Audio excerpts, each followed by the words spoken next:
সামনে একটা বড় ফাসাদ অপেক্ষা করছে, আল্লাহ ভালো জানেন।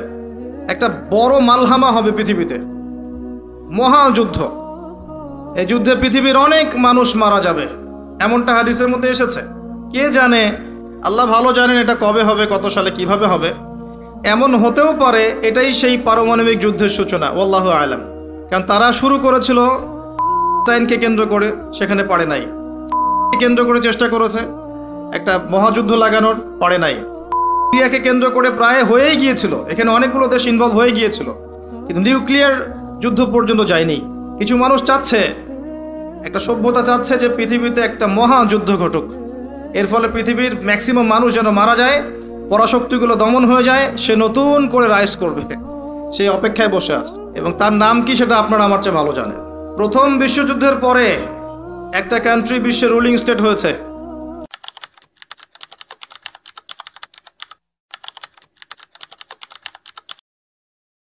দ্বিতীয় বিশ্বযুদ্ধের পর আরেকটা কান্ট্রি বিশ্বের রুলিং স্টেট হয়েছে। এখন অন্য কোনো রাষ্ট্রকে যদি পৃথিবীর শাসন রাষ্ট্র হিসেবে আত্মপ্রকাশ করতে হয়, তাহলে বিশ্বে আরেকটা বড় যুদ্ধের দরকার আছে। জ্ঞানী মানুষ ইশারা বুঝবেন, তারা এই চেষ্টাই করছে। এভাবে বিশ্বের পরাশক্তিগুলোকে তারা লড়িয়ে দেওয়ার চেষ্টা করছে, এবং পিছন থেকে তারা দাবার গুটি চালছে, তারা সামনে আসবে না। এগুলো তারা বুঝবে যাদের দু চোখ আছে, খিদর আলাইহিস সালামের মতো। তারা বুঝবে না, লাহুম কুলুবুন লা ইয়াফকাহুনা বিহা ওয়া লাহুম আযানুন লা ইয়াসমাউনা বিহা ওয়া লাহুম আ'য়ুনুন লা ইউবসিরুনা বিহা উলাইকা কাল আনআম বাল হুম আদাল। এই শ্রেণীর মানুষ এগুলো বুঝবে না। আল্লাহ সুবহানাহু ওয়া তাআলা পবিত্র কুরআনুল কারীমের মধ্যে একটা সংক্ষিপ্ত এবং সারগর্ভ সূরা নাজিল করেছেন, তার নাম সূরাতুল আসর। আল্লাহ পাক এই সূরার মধ্যে মানব জাতির সাফল্যের, ইহকালীন কল্যাণ আর পরকালীন মুক্তির 4টা মৌলিক কাজ বলেছেন, যেটা আপনারা অনেকেই জানেন। আল্লাহ পাক প্রথমেই সময়ের কসম করেছেন, ওয়াল আসরি, সময়ের কসম। বা'দা আউযু বিল্লাহি মিনাশ শাইতানির রাজিম। সময়ের কসম করে আল্লাহ পাক বোঝাতে চাচ্ছেন সময় আমাদের জন্য খুবই প্রেশিয়াস বা মূল্যবান। সময় চলে গেলে ফিরে আসবে না। কিয়ামতের মাঠে যে 5টা প্রশ্ন হবে, তার মধ্যে প্রথম 2টাই কিন্তু সময় সংক্রান্ত। প্রথমটা হচ্ছে তোমার সারা জীবন কোন কাজে ব্যয় করেছো, দ্বিতীয়টা হচ্ছে তোমার যৌবনকাল কোন পথে ব্যয় করেছো। এই দুটো সময় সংক্রান্ত প্রশ্ন। আল্লাহ পাক এই সূরার মধ্যে ওয়াল আসরি দিয়ে শুরু করেছেন, সময়ের কসম। একই সাথে আল্লাহ রাব্বুল আলামিন সময়ের কসম করে আমাদেরকে অতীতের দিকে তাকাতে বলছেন। অতীতের দিকে তাকিয়ে দেখো যে প্রত্যেক যুগে যুগে আল্লাহ পাক নবী রাসূল প্রেরণ করেছেন, আসমানি কিতাব নাজিল করেছেন। প্রত্যেক যুগে যুগে যারাই আল্লাহ এবং তার রাসূলের অবাধ্য হয়েছে, আল্লাহ পাক দুনিয়াতেও ধ্বংস করেছেন, পরকালেও ধ্বংস করবেন। এই কথার কোনো ব্যত্যয় আছে? প্রমাণ নেন। নূহ আলাইহিস সালাম 950 বছর দাওয়াত দিয়েছেন, কিছু মানুষ ইসলাম কবুল করেছে, বাকিরা করেনি। যারা করে নাই আল্লাহ পাক তাদেরকে ধ্বংস করেননি। কি দিয়ে ডুবিয়ে দিয়েছিলেন? প্লাবন দিয়ে। এমনকি নূহ আলাইহিস সালামের স্ত্রী সন্তান পর্যন্ত ঈমান আনে নাই। এনেছে? আনে নাই।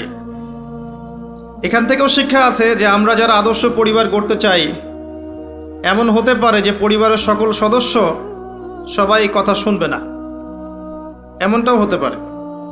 এতে হতাশ হওয়ার কিছু নেই। তখন আপনাকে নিজের চিন্তা করতে হবে, আলাইকুম আনফুসাকুম, নিজের নফসের ফিকির করতে হবে।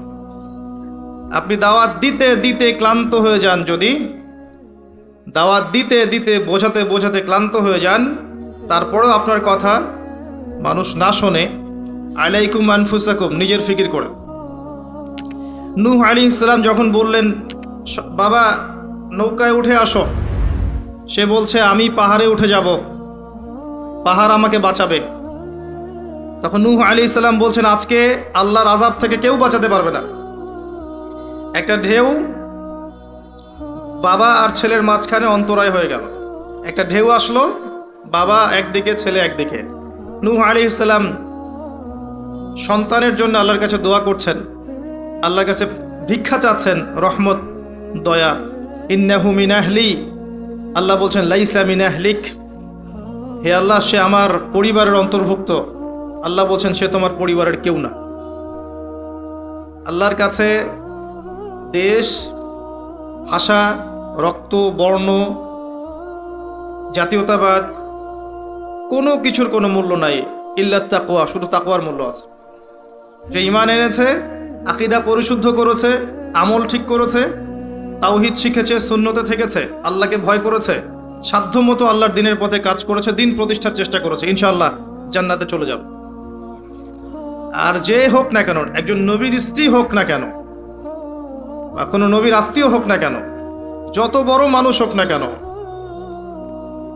যত বড় ধনী হোক, যত সম্পদশালী হোক, যত শৌর্য বীর্য ক্ষমতার অধিকারী হোক, যত কিছু থাকুক না কেন, ঈমান না থাকলে, আমল না থাকলে, তাকওয়া না থাকলে তাকে কেউ আল্লাহর আযাব থেকে বাঁচাতে পারবে না। পারবে? এটা মৌলিক কথা। আসলে মাহফিলে অনেক কথার প্রয়োজন নাই।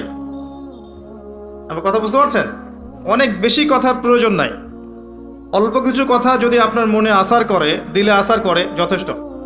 প্রথম কথা হচ্ছে এটা, ঈমান, তাওহীদ, নেক আমল, তাকওয়া, এগুলো ছাড়া কিছুই আমাদেরকে বাঁচাতে পারবে না। এবং যার যার হিসেব তাকে তাকেই দিতে হবে। নূহ আলাইহিস সালামের ছেলে জান্নাতে যেতে পারলো না, নূহ আলাইহিস সালামের স্ত্রী হয়েও তিনি জান্নাতে যেতে পারলেন না।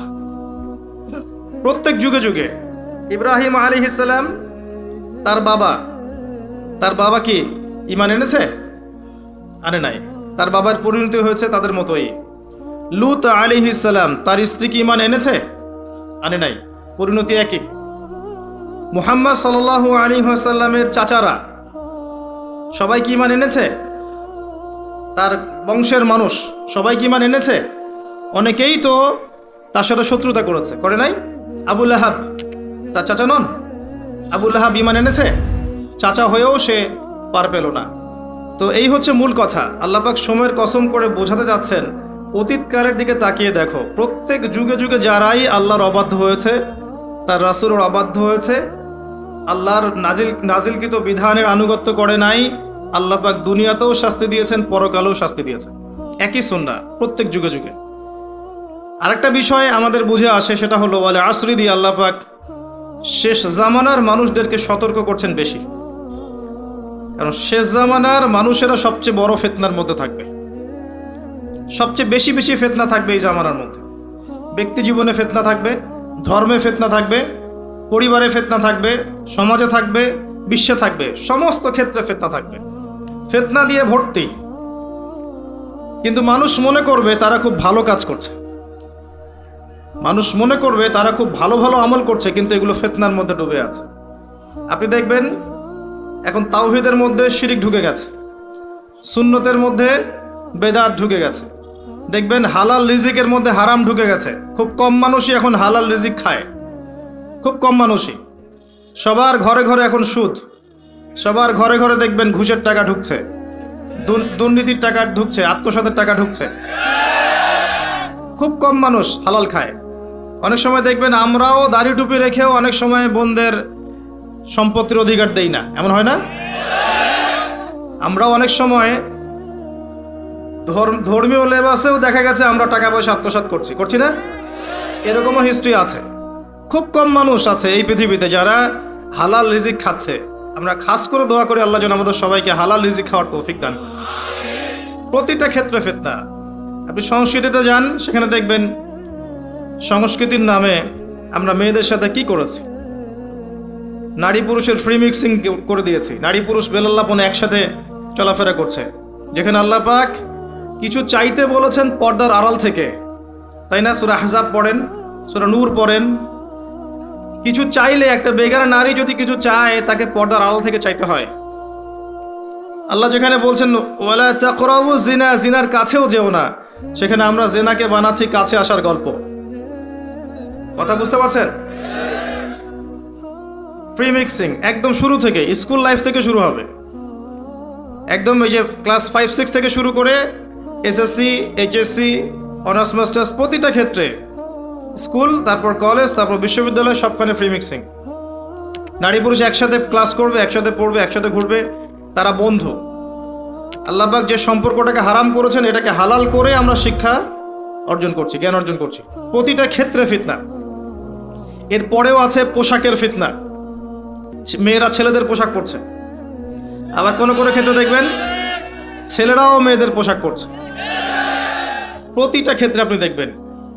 এবং মেয়েরা ছেলেদের জায়গা নিয়ে নিচ্ছে সমাজে, প্রতিটা ক্ষেত্রে আপনি গিয়ে দেখেন, হোক সেটা আপনার দোকান বা শপিং মলস বা এয়ারপোর্ট বা আপনার ফিল্ম ইন্ডাস্ট্রি বা মডেলিং বা সংস্কৃতির কোনো ক্ষেত্র বা ব্যাংকিং সেক্টর বা corporate sector, even political sector, সব জায়গায় গিয়ে দেখবেন আপনি মেয়েরা ছেলেদের জায়গা নিয়ে নিচ্ছে।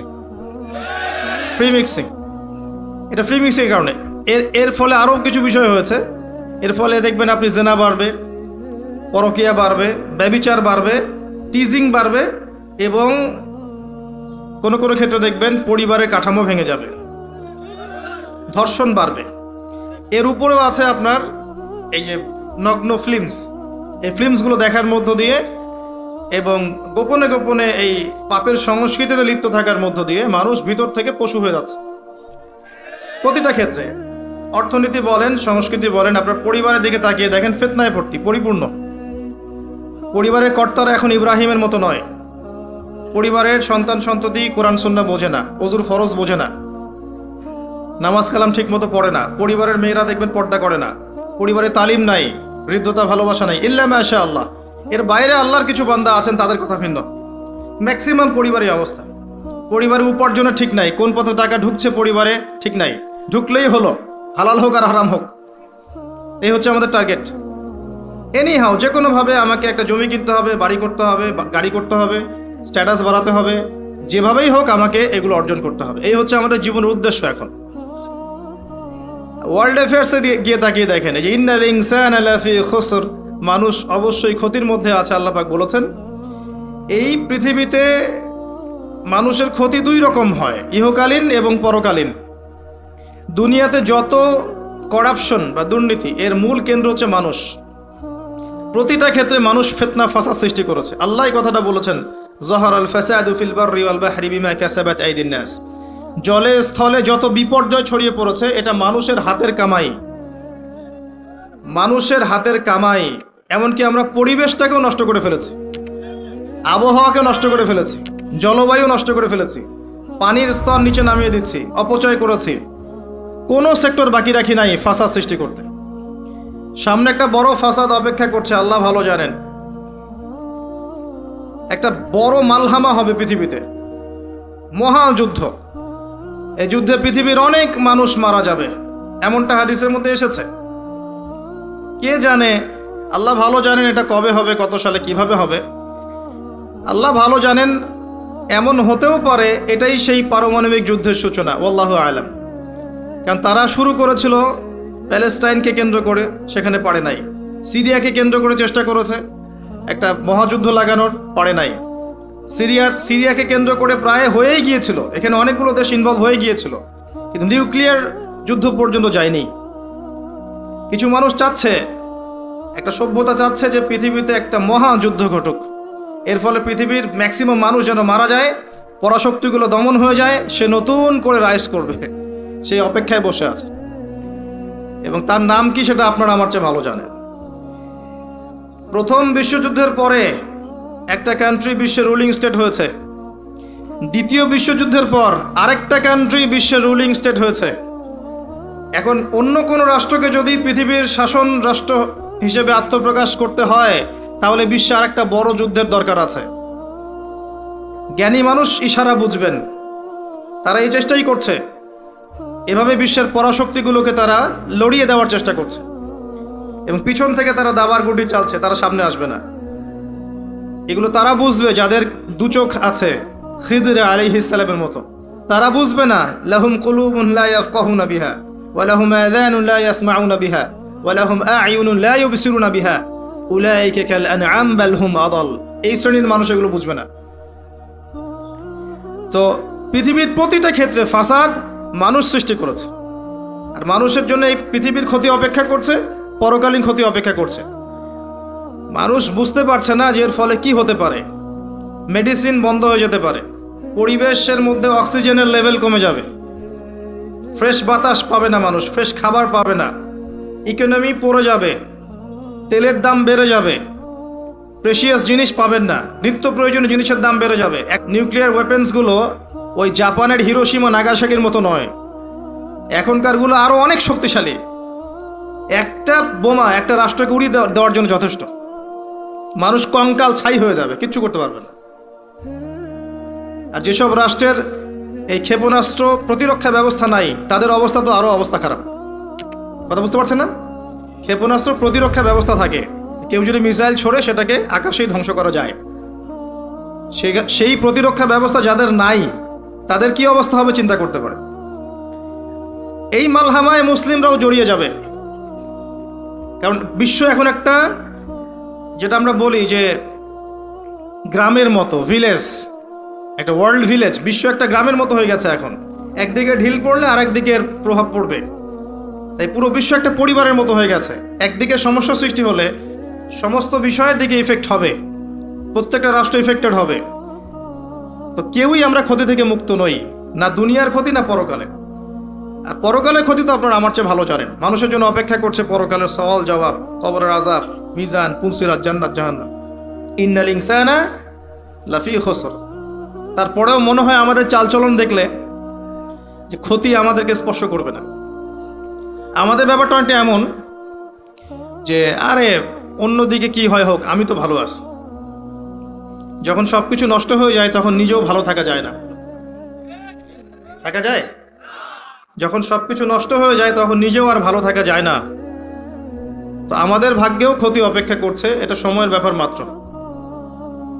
এখনো যদি আমরা সচেতন না হই, নিজেদের ফিউচারের চিন্তা না করি, নিজেদের আমল, আকীদা, পরিবার, রিজিক এগুলোকে না গুছিয়ে নেই, তাহলে সমস্যা আছে। আমরা কি সমস্যায় পড়তে চাই? আল্লাহ পাক আমাদের সবার আকীদাকে পরিশুদ্ধ করুন, আমিন। বেশি থেকে বেশি নেক আমল করার তৌফিক দান করুন, আমিন। আমাদের পরিবারগুলোকে আল্লাহ পাক জান্নাতি পরিবার রূপে কবুল করে নিন, আমিন। সবাইকে আল্লাহ পাক হালাল রিজিকের ব্যবস্থা করে দিন। দিন ইসলামকে প্রতিষ্ঠা করার তৌফিক আল্লাহ পাক আমাদেরকে দান করুন। এবার আসেন, আল্লাহ 4টা কাজের কথা বলেছেন এই সূরার মধ্যে। ইল্লাল্লাযীনা আমানু ওয়া আমিলুস সলিহাত ওয়া তাওয়াসাউ বিল হক ওয়া তাওয়াসাউ বিস সবর। এই 4টা কাজ যে মুমিনরা করতে পারবে, মুসলিমরা করতে পারবে, আল্লাহ পাক তাদেরকে ফিতনা থেকে বাঁচিয়ে রাখবেন ইনশাআল্লাহ তাআলা। 1 নম্বর কাজ ঈমান। ঈমানের পিলার কয়টা? 3টা? 6টা? কয়টা? ইসলামের পিলার 5টা, ঈমানের পিলার কয়টা? 6টা। আল্লাহর প্রতি বিশ্বাস 1 নম্বর, ফেরেশতাগণের প্রতি বিশ্বাস 2 নম্বর, 3 নম্বর আসমানি কিতাব সমূহে বিশ্বাস, 4 নম্বর নবী রসুলগণে বিশ্বাস, 5 নম্বর পরকালে বিশ্বাস, ওয়াল ইয়াউমিল আখির, পরকালে বিশ্বাস, আর 6 নম্বর হচ্ছে তাকদীর বা ভাগ্যের ভালো মন্দের প্রতি বিশ্বাস। এগুলোকে 3টা কাজ করতে হয়। মনে বিশ্বাস করতে হয়, মুখে স্বীকৃতি প্রদান করতে হয়, এবং কাজে বাস্তবায়ন করতে হয়। কেউ যদি খালি বলে, মুখে বলে লা ইলাহা ইল্লাল্লাহ, কাজ নাই, চলবে? এই 3টা হচ্ছে আমাদের ঈমানকে টিকিয়ে রাখার মূল মন্ত্র। মনে বিশ্বাস, মৌখিক স্বীকৃতি এবং কাজে বাস্তবায়ন। আল্লাহ পাক আমাদের সবাইকে এটা করার তৌফিক দান করুন। এই ঈমান আনার পরে আমলে সালেহ করতে হয়। আমলে সালেহ কি জিনিস? সহজ কথায় বলছি, কোরআন এবং সুন্নায়, কোরআন এবং হাদিসে আল্লাহ এবং তার রাসূল সাল্লাল্লাহু আলাইহি ওয়াসাল্লাম যতগুলো কাজ করতে বলেছেন সেগুলো করা হচ্ছে আমলে সালেহ। এবং কোরআন এবং সুন্নায় আল্লাহ এবং তার রাসূল যত বিষয় থেকে নিষেধ করেছেন সেগুলো থেকে দূরে থাকাও হচ্ছে আমলে সালেহ। কথা কি বোঝা যায়? যেমন আল্লাহ পাক সালাত আদায় করতে বলেছেন, 5 ওয়াক্ত আদায় করি তো আমরা, এটা আমলে সালেহ। আল্লাহ পাক যাকাত দিতে বলেছেন, নেশাব পরিমাণ সম্পত্তি হলে যাকাত দেই তো আমরা, এটা আমলে সালেহ। দেখছেন ভয়েস কমে গেছে। যাকাত সবাই দেন? সবাই যাকাত দেয় না। সবাই যদি যাকাত দিত, বাংলাদেশের যাদের যাকাত ফরজ হয়েছে এরা যদি সবাই ঠিকঠাক যাকাত দিত, অথবা যাকাত আদায় করা যেত সবার কাছ থেকে, বাংলাদেশের একটা মানুষ না খেয়ে মারা যেত না। চ্যালেঞ্জ করলাম, একটা মানুষও না, ইনশাআল্লাহ তাআলা, ইনশাআল্লাহ তাআলা। এবং ওই চায়না, রাশিয়া যে বড় বড় প্রকল্পগুলো করে, ওর চেয়ে বড় প্রকল্প আমরা করতে পারতাম ইনশাআল্লাহ। আমাদের সম্পদের অভাব হতো না। আমরাই তো যাকাত দেই না, আমরাই তো ট্যাক্স দেই না, কর দেই না, আমরাই তো ফাঁকিবাজি করি, দুর্নীতি করি। আমরাই আমাদের সম্পদ লুটে পুটে খাই। তখন গিয়ে বাইরের বিশ্বের কাছে আমাদেরকে লোন নিয়ে আসতে হয়, ওয়ার্ল্ড ব্যাংকের কাছে, IMF এর কাছে। আবার সেই লোন শোধ করতে হয় চড়া সুদে। ওই সুদ আপনার পকেট থেকে যায়, আমার পকেট থেকেই যায়। দাড়ি টুপি রেখে ভাবছেন যে সুদ খান না, সবাই সুদ খাই। কে বলেছে সুদ খান না আপনি? ওয়ার্ল্ড অ্যাফেয়ার্স বোঝেন না। তাই আমরা যদি সবাই যাকাত দিতে পারতাম, এই চায়না, রাশিয়া, আমেরিকার দাঁড়ানোর ক্ষমতা ছিল না আমাদের সামনে। প্রতিটা সেক্টরে আমরা উন্নতি করতে পারতাম, শুধুমাত্র ইকোনমিক সেক্টরে না, সমরাস্ত্র ক্ষেত্রে, মিলিটারি ক্ষেত্রে, অস্ত্রশস্ত্রের ক্ষেত্রে, প্রযুক্তির ক্ষেত্রে, প্রত্যেকটা সেক্টরে বাংলাদেশ হতো সুপার পাওয়ার ইনশাআল্লাহ তাআলা। এটা সম্ভব ছিল, আমরা করতে দেইনি, বিকজ আমরা আমাদের যাকাত দেইনি। আমরা আমাদের অর্থনীতিকে সমৃদ্ধ করার চেষ্টা করি নাই। একটা জাতির অর্থনীতি একটা বেসিক জিনিস। ইকোনমিক সেক্টর যদি ডেভেলপড না হয়, আপনি যতই তাকবীর মারেন, নারায়ে তাকবীর, আল্লাহু আকবার, কিছু করতে পারবেন না। এটা বাস্তবতা। শুধু আইওয়াস শোডাউন করে লাভ নাই তো, প্র্যাকটিক্যাল হন। আমাদের মাথা পিছু আয় কত, জীবনযাত্রার মান কেমন, অনেক কষ্ট করা হয় এই সেক্টরে। এখন একটা লেভেলে এসেছে, এটা সত্য কথা, যে এখন এই সময় একটা লেভেলে এসেছে যে জীবনযাত্রার মান কিছুটা উন্নত হয়েছে। এটা সত্য কথা, আগের চেয়ে উন্নত হয়েছে। কিন্তু অনেক সেক্টর পড়ে আছে যেখানে আমরা কিছু করতে পারছি না, যেমন প্রযুক্তি খাত, সমরাস্ত্র ক্ষেত্র, অস্ত্রশস্ত্র, মিলিটারি সায়েন্স, অনেক ক্ষেত্র আছে যেখানে আমরা ওদের মতো করতে পারিনি, কারণ আমাদের ইকোনমিক বেসটা দুর্বল। আমাদেরকে ওদের সুদ নিতে হচ্ছে, ওদের কাছ থেকে দান নিতে হচ্ছে, এবং ওরা শুধু এমনি এমনি আমাদেরকে হেল্প করতে চায় না, ওরা ওদের স্বার্থ বজায় রেখেই আমাদেরকে হেল্প করতে চায়। যে উপকার করতে চায়, টাকার ঝুলি নিয়ে, বাস্কেট অফ মানি নিয়ে সামনে আসে, এমনি এমনি আসে না। ওরা ওদের স্বার্থ বুঝে শুনে এটা করতে চায়, চড়া সুদ নিবে তারা, এবং এগুলো সুদ দিতে দিতে আমাদের অবস্থা খারাপ হয়ে যায়। যাকাত দেন প্রিয় ভাইরা, যাকাত দেন। যাকাত আপনার ইকোনমিক সেকশনটাকে সাম্যাবস্থায় নিয়ে আসবে, এবং যাদেরকে আল্লাহ পাক কিছু ক্ষমতা দিয়েছেন, তাদের উচিত, আমি সম্মানের সাথে বলবো, তাদের উচিত যে নিসাব পরিমাণ সম্পদ যাদের হয়েছে, মুসলিমদের অ্যাটলিস্ট, এটা তো অমুসলিমদের সাথে সম্পর্কিত না, মুসলিমদের নিসাব পরিমাণ সম্পদ যাদের হয়েছে, এই যাকাতটাকে সুষ্ঠুভাবে আদায় করার একটা সিস্টেম চালু করেন। দেখবেন ইনশাআল্লাহ তাআলা ইকোনমিক সেকশন অনেক ডেভেলপড হবে ইনশাআল্লাহ। আমরা আমাদের টাকা দিয়ে চলবো। আমাদের দেশে কি ফলে না বলেন তো? এমন কোন জিনিস আছে যেটা আমাদের দেশে ফলে না? কোন মৌলিক চাহিদা, খাদ্য, বস্ত্র, বাসস্থান, চিকিৎসা, শিক্ষা, কোন সেক্টরটাতে আমরা পিছিয়ে আছি বলেন তো? প্রতিটা জিনিস আল্লাহ পাক এই বাংলাদেশকে উজাড় করে দিয়েছেন। ভালো করে চিন্তা, সমুদ্র আছে আপনার, নদী আছে আপনার সবুজ শ্যামল মাঠ দিয়ে ভর্তি, আপনার ধান, গম, পাট, কত কি যে হচ্ছে বাংলাদেশে, অবাক করা বিষয়। এই দেশের মাটিতে অনেক বড় বড় আল্লাহর ওলিরা এসেছিলেন, জানেন? অনেক বড় বড় দোয়া করেছেন তারা দেশের জন্য, এই জায়গার জন্য। জায়গাটা এমনি এমনি তো সুজলা সুফলা হয়নি। আল্লাহর বান্দারা যখন এখানে তাওহীদে থাকবে, সুন্নতে থাকবে, ইসলামে থাকবে, আল্লাহ আসমান জমিনের বরকতের দরজা খুলে দেবেন ইনশাআল্লাহ। এখন পর্যন্ত এখানে বহু বরেণ্য ওলামা কেরাম আছেন। আল্লাহকে সেজদা করা মানুষের অভাব নাই, মানুষ 5 ওয়াক্ত নামাজ পড়ে, মানুষের মধ্যে ইসলামের প্রেম আছে, মহব্বত আছে। রমাজান মাসে তারা আরো বেশি মুসল্লি হয়ে যায়। অনেক দুর্বলতা আছে, কিন্তু আমাদের দেশের মানুষ ইসলামকে ভালোবাসে না, কোরআনকে ভালোবাসে। আল্লাহ পাক রহমতের প্রতিটা দরজা খুলে দিয়েছেন দেশের জন্য। মাটি উর্বর, আপনার সাগর আছে, গ্যাস পাওয়া যাচ্ছে, কয়দিন পর তেল পাওয়া যাবে, আর অনেক কিছুই পাওয়া যাবে। যদি আমরা আমাদের ক্ষেত্রে সৎ হতাম, আমরা আমাদের সম্পদ কাজে লাগাতে পারতাম, যাকাত নিতাম ঠিকঠাক মতো, কেউ দুর্নীতি করতাম না, কোনো দেশের কাছে লোন নেওয়ার কোনো প্রয়োজন ছিল না আমাদের। আমরা আমাদের মতো করে চলতে পারতাম, মাথা উঁচু করে। এখন এই ক্ষমতা আল্লাহ পাক যাদেরকে দিয়েছেন, তারা যদি এই বিষয়গুলোর দিকে চোখ দেন, এটাই সবে কল্যাণকর। এটা সবার দায়িত্ব নয়, যাদেরকে আল্লাহ পাক এই দায়িত্ব দিয়েছেন তাদের জন্য এই বিষয়গুলো। আমরা শুধু সর্বোচ্চ বিষয়গুলোকে বোঝানোর চেষ্টা করতে পারি বা মানুষকে দাওয়াত প্রদান করতে পারি, এতটুকুই। আল্লাহ পাক আমাদেরকে বোঝার তৌফিক দান করেন। প্রতিটা ক্ষেত্রে আমরা উন্নতি করতে পারবো যদি আপনি সালাতে আসেন, যাকাতে আসেন, ইসলামে আসেন, কোরআন সুন্নায় আসেন। কি বলছিলাম? ইমানের 6 পিলারে 3টা কাজ: মনে বিশ্বাস, মৌখিক স্বীকৃতি, কাজে বাস্তবায়ন, তারপরে আমল সালেহ। প্রতিটা কাজ যা আল্লাহ এবং তার রাসূল করতে বলেছেন, করলেই আমল সালেহ। যেমন নামাজ আমল সালেহ, যাকাত আমল সলে। আপনি সামর্থ্য হলে হজ করবেন, আমল সলে। ওমরা করবেন, আমল সলে। রমজান মাস আসছে সামনে, রমজানে 30টা রোজা রাখবেন, তারাবির সালাত পড়বেন, কোরআন খতম দিবেন, সব কি আমল সলে। আমরা দোয়া করি আল্লাহ পাক যেন আমাদের সবাইকে রমজানে পৌঁছে দেন এবং বেশি থেকে বেশি রমজানে আমল করিয়ে গুনাহ মাফ করানোর তৌফিক আল্লাহ পাক আমাদেরকে দান করেন। আমিন। প্রতিটা কাজ, পিতামাতার খেদমত করা, চুপচাপ যেখান থেকে নিয়েছো চুপচাপ রেখে চলে যাও, না হলে তোমার জন্য অপেক্ষা করছে পরকাল একটা শাস্তি। আল্লাহ পাক কিয়ামতের মাঠে ওঠার সাথে সাথে তোমার ডান হাত কবজি পর্যন্ত কেটে দিবেন। খুব সতর্ক। আর এই যে এই কথাটা আল্লাহ পাক আমার মুখ দিয়ে বের করালেন, তোমার কানে কিন্তু পৌঁছেছে, তুমি দাওয়াত পেয়েছ। সতর্ক আমি করেছি। চুরির শাস্তি কবজি পর্যন্ত হাত কেটে ফেলা। আমাদের চুরির শাস্তি গণধোলাই দেয়া হয় না, এটা ঠিক না, এটা ঠিক না। এটা গায়ে আইন হাতে তুলে নেবেন না। শাস্তি হাত কেটে ফেলা এটা ইসলামিক লস, এখানে বাস্তবায়িত নাই, কিন্তু এটা লস। আল্লাহ পাক এটা করবেন কিন্তু পরকালে। সতর্ক, সাবধান থাকবেন। আর সিসকে চোরকে আর কত পিটাবেন? আপনার আমার মাথার উপরে তো অনেক বড় বড় চোর বসে থাকে, তখন কি করবেন? কোটটায় স্যুট পরে মানুষকে লুটছে। যত বেশি বাহ্যিক চাকচিক্য তত বড় প্রতারণা করা হয়, লুটপাট করা হয়। এগুলো তো আপনি কিছু করতে পারবেন না। যে ভাই এই কাজ করেছেন, আল্লাহর ওয়াস্তে এই বিষয়গুলো রেখে চলে যান, গোপনে রেখে চলে যান। ইনশাআল্লাহ আল্লাহ পাক আপনার পাপকে গোপন করে দিবেন, আল্লাহ আপনাকে মাফ করে দিবেন। আল্লাহকে ভয় করে এগুলো রেখে চলে যান।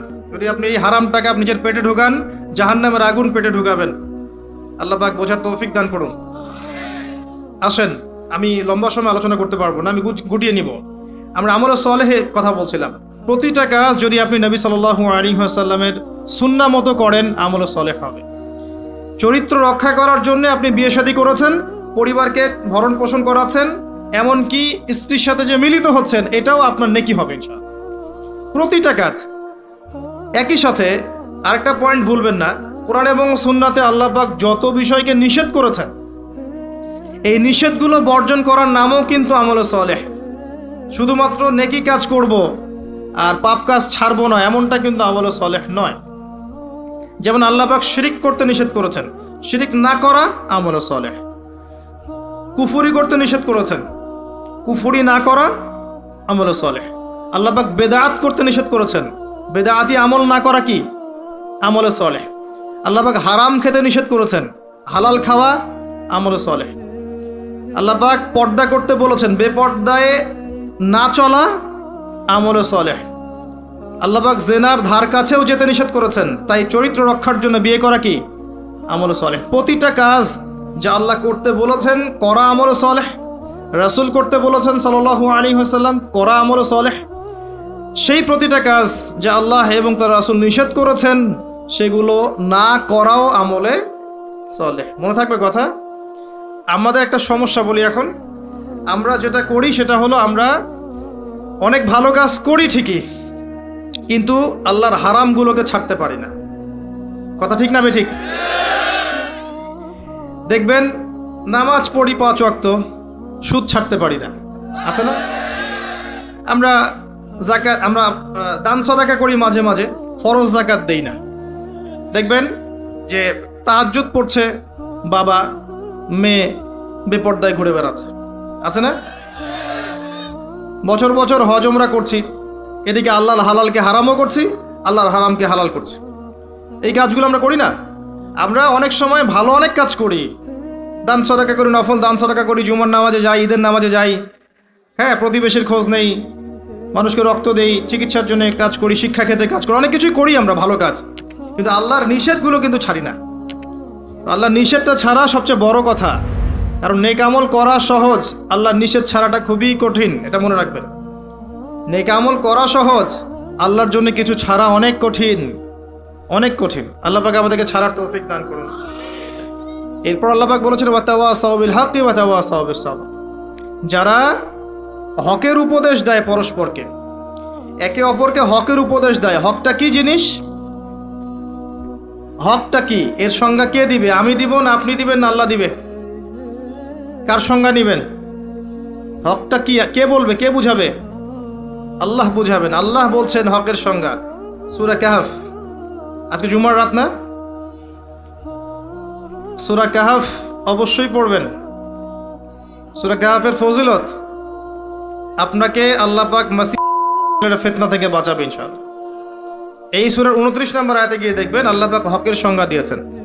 আল্লাহ পাক বলেছেন ওয়াকুলিল হাক্কু মির রাব্বিকুম, হক সেটাই, ভালো করে শোনেন, হক সেটাই, সত্য মিথ্যার মানদণ্ড সেটাই, ন্যায় অন্যায়ের মানদণ্ড সেটাই, জ্ঞানের মানদণ্ড সেটাই, ঠিক আছে, যেটা তোমার রবের পক্ষ থেকে নাজিল হয়। কি নাজিল হয়েছে? এখন আপনি বলেন কি নাজিল হয়েছে? যখন তাওরাত নাজিল হয়েছিল ওটাই হক ছিল, ইনজিল নাজিল হয়েছে ওটাই হক ছিল, জাবুর নাজিল হয়েছে ওটাই হক ছিল। এখন কি আছে? কোরআন এবং এর ব্যাখ্যা হাদিস। কিয়ামত পর্যন্ত কি অন্য কোনো উৎস আসবে? অন্য কোনো নবী আসবেন? আর কোনো রসুল আসবেন? গোলাম আহমেদ কাদিয়ানি যতই বলুক, সে কি নবী হয়ে যাবে? সুবহানাল্লাহ। কিছু মানুষ এখন তাদেরকেও নবী বলে গ্রহণ করছে। আর এটা কিয়ামতের সাইন। আমি অবাক হচ্ছি না, কারণ নবী সাল্লাল্লাহু আলাইহি ওয়াসাল্লাম বলেছেন কিয়ামতের আগে 30 জন ভণ্ড নবীর আগমন ঘটবে। কতজন? তার মধ্যে 4 জন হচ্ছে মহিলা, তার মধ্যে 4 জন কে? মহিলা, বাকিরা পুরুষ। তো এই হলো অবস্থা। নবী সাল্লাল্লাহু আলাইহি ওয়াসাল্লামের ঠিক পরেই আবু বকর রাদিয়াল্লাহু আনহু যুগেও একাধিক ভণ্ড নবীর আগমন ঘটেছিল, এখনো হচ্ছে। এরপরে কিয়ামত পর্যন্ত কোনো নবী আসবে? নবীর ওয়ারিশগণ থাকবেন। নবীর ওয়ারিশ কারা? ওলামায়ে কেরাম, তারা নবীর ওয়ারিশ। এবং আমার নাসিহা হচ্ছে আপনি কোরআন এবং সুন্নাহটাকে তাদের সোহবতে গিয়ে পড়েন এবং বোঝেন। এটা সবচেয়ে বেশি ইম্পর্ট্যান্ট, কারণ কোরআন এবং সুন্নাহ তাদেরকে দেখে শিখলে আপনি ভালো শিখতে পারবেন। এবং এটা হচ্ছে সেই নববী সুন্নাহ। এখানে গিয়ে আপনি দেখতে পারেন, একজন সাধারণ মানুষ হিসেবে আপনি দেখতে পারেন যে অনেকের মাঝখানে হয়তো ইখতিলাফ আছে, ঠিক আছে, মতপার্থক্য আছে। এই মতপার্থক্যে আপনি ঢুকবেন না। তারা যদি মতপার্থক্য করে এটা তাদের উপর ছেড়ে দেন। আপনি সবাইকে সম্মান করবেন। কথা বুঝতে পারছেন? আপনি সব আলেমদেরকে সম্মান করবেন। হকপন্থী ওলামায়ে কেরাম যারা আছেন সবাইকে আপনি সম্মান করবেন। সবার সাথে আপনি সখ্যতা বজায় রাখবেন। তারা আপোষে কার সাথে কি করছে এটা আপনার দেখার দরকার নেই। কথা বুঝতে পারছেন? উদারভাবে যদি চিন্তা করেন তখন আপনি বুঝবেন যে আমরা সবাই এক এবং আমরা সবাই মুসলিম উম্মার অংশ। কেউ কারো শত্রু নই, আমরা সবাই একে অপরের ভাই। যদি কেউ আপনাকে ভাই মনে না করে, আপনি তাকে ভাই মনে করেন, ইনশাআল্লাহ ঐক্য হয়ে যাবে। আল্লাহ পাক তৌফিক দান করুন বোঝার। আরেকটা মূলনীতি আছে যা আমি চেষ্টা করি মেনে চলার, যে প্রত্যেকের মাঝে আপনি কিছু ভালো জিনিস পাবেন। যে আপনাকে দু একটা বাজে কথা বলছে বা ভুল বুঝছে বা আপনার সমালোচনা করছে, তার মধ্যেও দেখবেন আপনি দু একটা ভালো জিনিস আছে না? ওইটা আপনি নিয়ে নেন, ওই ভালোটুকু আপনি নেন। সে আপনাকে বকা দিয়েছে, গালি দিয়েছে বা তহমত দিয়েছে বলে তার ভালোটা নিবেন না, এমনটা করেন না। তার ভালোটুকু আপনি নিয়ে নেন উদার মনে। আর প্রত্যেকের মধ্যে আপনি দেখবেন কিছু বিতর্কিত বিষয় আছে, খারাপ, যেটা খারাপ, এই খারাপগুলো আপনি নিবেন না, আপনি এড়িয়ে যাবেন। তখন দেখবেন আপনি সবার মাঝে একটা হৃদ্যতার বন্ধন তৈরি করতে পারবেন, অন্যথায় সম্ভব না। আর আমরা যতই ক্ষমতার দাপট দেখাই না কেন, আমরা যদি ইউনাইটেড না থাকি আমাদের কোনো মূল্য নাই বিশ্বের দরবারে। শোনেন ভাই, আল কোরআনুল কারীমকে অবমাননা করা, একজন অমুসলিম, একজন নাস্তিক বা একজন মুরতাদ কোরআনকে অবমাননা করেছে, এর চেয়ে বড় অবমাননা আমার দৃষ্টিতে এটাই যে কোরআনের একটা সরাসরি বিধানকে আমরা লঙ্ঘন করছি। আপনাকে দেখাচ্ছি আমি। আল্লাহ পাক বলেছেন ওয়া'তাসিমু বিহাবলিল্লাহি জামিআ, এটা প্রথম হুকুম। তোমরা আল্লাহর রজ্জুটা শক্ত করে ধরো, ওয়া'তাসিমু, শক্ত করে ধরো, জামিআন, ঐক্যবদ্ধভাবে, এভাবে হাতের আঙ্গুলগুলোর মধ্যে কোনো ফাঁক নাই, এভাবে। সূরা সফ পড়ে দেখবেন, কান্নাহুম বুনিয়ানুম মারসুস, এইভাবে আল্লাহ পাক ধরতে বলেছেন, এভাবে। এটা প্রথম হুকুম। তারপরেই আবার বলেছেন ওয়ালা তাফাররাকু, এরকম হয়ে যেও না। দুটো কথা, ধরো আর বিভক্ত হয়েও না। আমরা ধরিও নাই, বিভক্ত হয়েছি। এখন আপনি বলেন যে কোরআনুল কারীমকে একজন নাস্তিক, একজন মুরতাদকে অবমাননা করেছে, ও তো জানেই না যে কোরআন কি জিনিস। এটা বড় বিষয় না আমি জেনে বুঝে এই যে আয়াতগুলো মানছি না, এটা বড় বিষয়? কার দিকে চোখ তুলবেন আপনি? কার দিকে আঙ্গুল তুলবেন? নিজের দিকে আঙ্গুল তোলেন আগে। আগে নিজেদের আখেরে গোছান। আমি আল্লামা তকি উসমানী হাফিজাহুল্লাহ একটা বই থেকে একটা আয়াত স্মরণ করাই। একটা আয়াতকে নিয়ে তিনি একটা বই লিখে ফেলেছেন যে ইয়া আইয়ুহাল্লাযীনা আমানু আলাইকুম আনফুসাকুম লা ইয়াদুররুকুম মান দাল্লা ইন ইহতাদাইতুম ইলাল্লাহি মারজিউকুম জামিআন ফায়ুনাব্বিউকুম বিমা কুনতুম তা'মালুন। হে মুমিনগণ, তোমরা আগে নিজেরা নিজেদের নফসকে ঠিক করো, নিজের ঘর নিজে ঠিক করো, নিজের ঘর নিজে ঠিক করো, নিজের নফস নিজে ঠিক করো। আগে নিজের দিকে আঙ্গুল তোলেন। আমাদের দুর্বলতা কোথায়? আমাদের তাওহীদের সমস্যা আছে, সুন্নতে অনেক সময় সমস্যা আছে, রিজিকের সমস্যা আছে, ঐক্য নাই, মিল মহব্বত নাই, ইউনাইটেড প্ল্যাটফর্ম নাই। অন্যের দিকে আঙ্গুল তুলতে যাবেন কি জন্যে? আগে নিজে ঠিক করেন। আলাইকুম আনফুসাকুম, এখানে আমরা কোরআনের সরাসরি বিরোধিতা করেছি, লঙ্ঘন করেছি। এটা কোরআনের আরো বড় অবমাননা আমার দৃষ্টিতে। এজন্যই রিকোয়েস্ট করি যে অ্যাটলিস্ট অর্থগুলো বোঝার চেষ্টা করুন। আপনি তিলাওয়াত তো করবেনই, প্রত্যেক হরফে 10 নাকি পাবেনই, এটাতে তো কেউ বাধা দিবে না। প্রত্যেক হরফে 10টা করে নাকি পাবেন। এই যে আয়াতটা আমি পড়ে শোনালাম, এটার যদি অর্থটা আপনি না জানতেন তাহলে কি এই মেসেজটা পেতেন? এই মেসেজটা কি পাওয়ার দরকার নাই? এটাই আল্লাহ পাক বলছেন ওয়াযারু মা বাকিয়া মিনার রিবা, সুদের অবশিষ্ট অংশ ছেড়ে দাও। ওয়া ইল্লাম তাফআলু, যদি তোমরা এটা না করো ফাআযানু বিহারবিন মিনাল্লাহি ওয়া রাসূলিহি, আল্লাহ এবং তার রাসূলের সাথে যুদ্ধের ঘোষণা শুনে রাখো। আল্লাহ এটা বলছেন, আমি খাচ্ছি। কে অবমাননা করলো বেশি, আমি না নাস্তিক? কে করলো? আর এই যে আয়াতটা আমি পড়ে শোনালাম, এটার যদি আপনাকে আমি অর্থটা না বলতাম, আপনি কি বুঝতে পারতেন?